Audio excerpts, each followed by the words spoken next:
युक्तः कर्मफलं त्यक्त्वा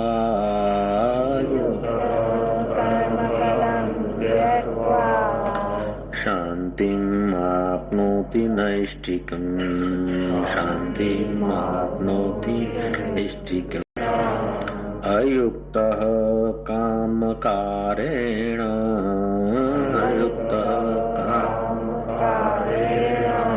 फले सक्तो निबध्यते।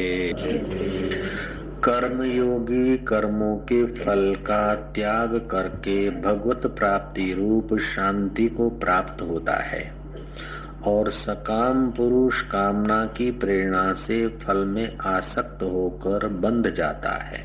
इस श्लोक से तो ऐसा लगता है कि बड़ा आसान और बड़ा सहज जीवन जीने की कला मिलती है।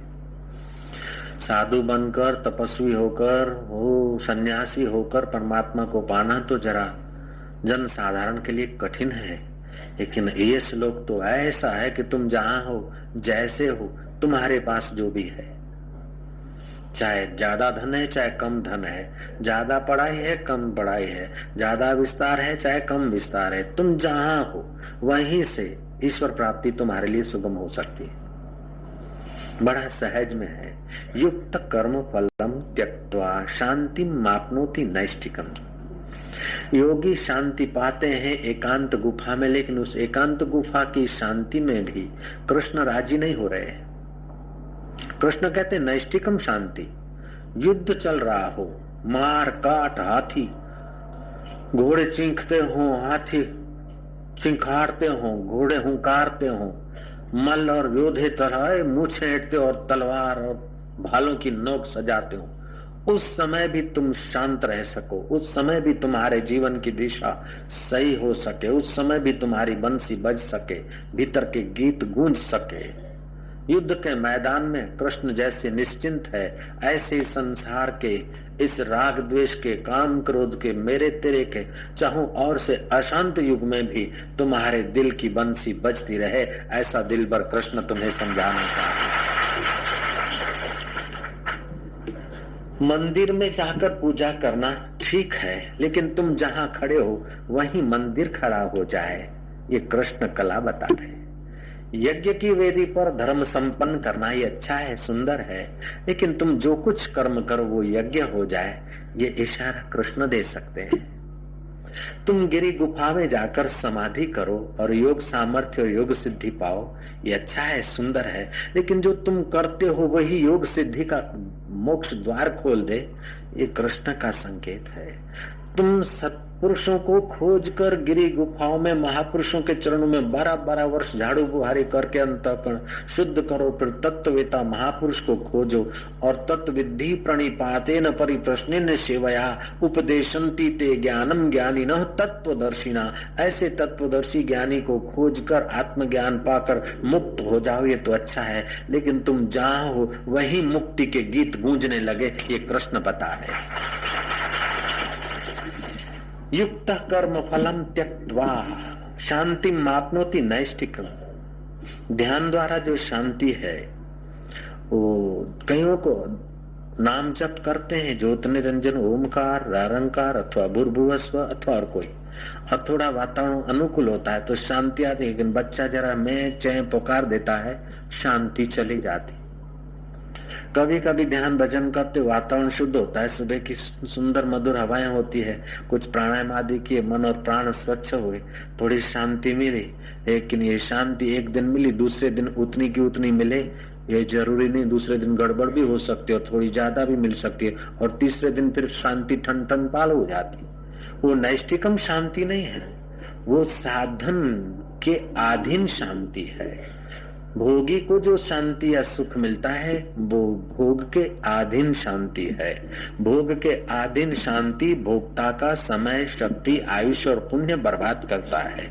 योग के अधीन शांति भोगी की अपेक्षा 1000 गुना अच्छी है, लेकिन कृष्ण तो एक ऐसा योग बताते हैं कि भोगी और योगी को जो सुख है उससे भी ऊंचा योग, ऊंचा भोग ऐसा है कि तुम संसार का भोग भी भोगते रहो, काम काम धंधा आदि भी करते रहो और लेन देन का ठीक से व्यवहार भी करते रहो, फिर भी तुम्हारे अंतःकरण में ऐसी नैष्ठिक शांति हो कि उठत बैठत ओई उठाने, कहत कबीर हम उसी ठिकाने। एक फकीर ने कहा है कि नजरें बदली तो निजारे बदल गए। नजर बदलने को कृष्ण कह रहे हैं। नजरें बदली तो निजारे बदल गए, किश्ती ने रुख बदला तो किनारे बदल गए। तुम्हारे अंदर सचमुच में ऐसी अद्भुत चेतना है, तुम्हारे में ऐसी अद्भुत क्षमताएं हैं, तुम्हारे में एक ऐसा अद्भुत स्वत्व है कि एक प्रलय तो क्या, एक युद्ध तो क्या, 1000 युद्ध तो क्या, महामारियां करोड़ करोड़ हो जाए फिर भी तुम्हारा बाल बांका नहीं होता। ऐसे तुम अमर आत्मा हो। ऐसी तुम्हारी अमरता की शांति पाने को कृष्ण संकेत कर रहे हैं, और वो भी अर्जुन, प्यारे अर्जुन को। शिष्य को गुरु उपदेश दे एकांतरण में वो अलग बात है, लेकिन कृष्ण तो मित्र भाव से, चल यार दोस्त सुन ले, जिगरी दोस्त, ए सखा। अर्जुन को कभी सखा कहते तो कभी अनग कहते हैं। अनग पहले अध्याय में नहीं कहा, दूसरे में नहीं कहा, तीसरे अध्याय में अनग कहा। अनग माना निष्पाप। जो निष्पाप होता है वही तत्व ज्ञान को समझ सकता है, और जो तत्व ज्ञान को समझता वही निष्पाप कहा जाता है।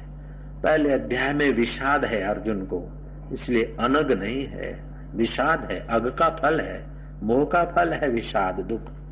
दूसरे अध्याय में आत्मज्ञान सुनकर अर्जुन को जिज्ञासा हुई है, पाप जल गए हैं, निष्पाप हुआ है, इसलिए तीसरे अध्याय में कृष्ण अर्जुन को अनग करके पुकारते हैं। अनग माना निष्पाप। हम लोग सत्संग करते उसके पहले हरि नाम का ध्वनि करते हैं, ध्यान करते ताकि हमारा अंतःकरण निष्पाप हो जाए, और निष्पाप हो तो हम अनग हो जाएंगे। जैसे अर्जुन अनग हो और कृष्ण की गीता को युद्ध के मैदान में सुनकर उसका साक्षात्कार कर लिया, ऐसे इस मैदान में गीता के ज्ञान का साक्षात्कार हो जाए। तो आज का ये श्लोक हमें कहता है कि युक्त कर्म फलम त्यक्त्वा शांति मापनोति नैष्ठिकम अयुक्त काम कारेण फले सक्तो निबध्यते। कर्मयोगी कर्म के फल का त्याग करके भगवत प्राप्ति रूप शांति को प्राप्त होता है, और सकाम पुरुष कामना की प्रेरणा से फल में आसक्त होकर बंध जाता है। भोजन तो कर्मयोगी भी करता है और कर्म भोगी भी करता है। कपड़े तो कर्मयोगी भी पहनता है और भोगी भी पहनता है। तो कृष्ण बोलते जब खाना है, पीना है, रहना है, जीना है, लेकिन खाना पीना जीना अशांति के लिए, दुख के लिए तो करते नहीं। तुम सब सुख के लिए करते, तो आओ मेरे मित्र, आओ मेरे भैया, तुमको सुख कहाँ है वो जरा गुफा का द्वार दिखा दे। तुम कर्म करो, लेकिन कर्म में योग को मिला दो, तो कर्म तुम्हारे सुंदर होंगे। कर्म में जब फल की लोलुपता मिला देता है आदमी, तो क्या होता है कि कर्म करने की जो योग्यता है, उत्साह है, आनंद है, क्षमता है, वो कुंठित हो जाती है। फल में जब, कर्म में जब फल की आसक्ति होती है तो फल की चिंता भी होती है, और फल मिलेगा, कैसा मिलेगा, कब मिलेगा, उसकी विफलता होती है। इसलिए कर्म इतना सुसज्ज नहीं होता है। और कर्म में जब फल की आसक्ति हट जाती है तो कर्म करने का अपना रस आता है, मजा आता है। राम तीर्थ बोलते थे, मूर्ख लोग कर्म की फल के इंतजारी में मर जाते हैं, लेकिन उनको पता नहीं कि कर्म करते समय जो आनंद रूपी फल प्रकट होता है वो मिलने वाले फल से भी ऊंचा है, और मिलने वाले फल तो तुम्हारे पीछे पीछे घूमेंगे। जब पाप कर्म का फल हम नहीं चाहते तभी भी सजा तो मिलती है, तो पुण्य का फल तुम न चाहो तभी भी मजा मिलती और यार मिलती है। फिर नाहक क्यों अपनी बेइज्जती करना। ये जीवन में ये 5 बातें आ जाती है, अथवा जिसके जीवन में भगवत रस आने लगता है तो ये 5 बातें अपने आप उनके व्यवहार से टपकने लगती है। वो आदमी संसार का व्यवहार करते हुए भी परम पद को पा लेता है। उत्तम मनुष्य वह है कि उत्तम व्यवहार और उत्तम विचार और उत्तम संग करके जीवन का निर्वाह करते हैं। उत्तम मनुष्यों का काम है कि कोई काम करते हैं ना तो आगे पीछे विचार करके हाथ में लेते हैं, और फिर प्राण जाए लेकिन उस कर्म को छोड़ते नहीं जब तक उस कर्म में पूर्णता ना आए। मध्यम आदमी ऐसे होते कि अच्छा काम लेते तो हैं, थोड़ा विघ्न आ जाए तो ध्यान भजन छोड़ दिया, थोड़ा कुछ प्रॉब्लम आए तो सत्संग वत्संग छोड़ दिया। और कनिष्ठ अधम आदमी ऐसे होते हैं कि अच्छे काम के तरफ चलते ही नहीं, और चलते हैं तो दिखावे भर को चलते हैं। तो अधम आदमी इस रास्ते चलता नहीं, चलता है तो दिखावे भर का। मध्यम आदमी चलता है और विघ्न आता है तो भाग खड़ा होता है, लेकिन उत्तम आदमी हजार हजार विघ्न आ जाए फिर भी नहीं छोड़ता, और अंत तो गत्वा उत्तम पद को पा लेता है। उत्तम में उत्तम पद है शाश्वत शांति, नैष्ठिकम शांति। तो तुम जो कुछ करो तो काम करने के पहले आराम होता है, काम करने के बाद भी आराम होता है। तो काम ऐसा करो कि तुम्हारे चित्त में राम का आराम प्रकट होने लग जाए। चित्त को जांचो, अपने चित्त में अशांति तो नहीं आ रही है, भय तो नहीं आ रहा है, क्रोध तो नहीं आ रहा है। और जब क्रोध भय अशांति आए तो देख लेना कहीं न कहीं गड़बड़ है, कहीं न कहीं स्वार्थ है। हरि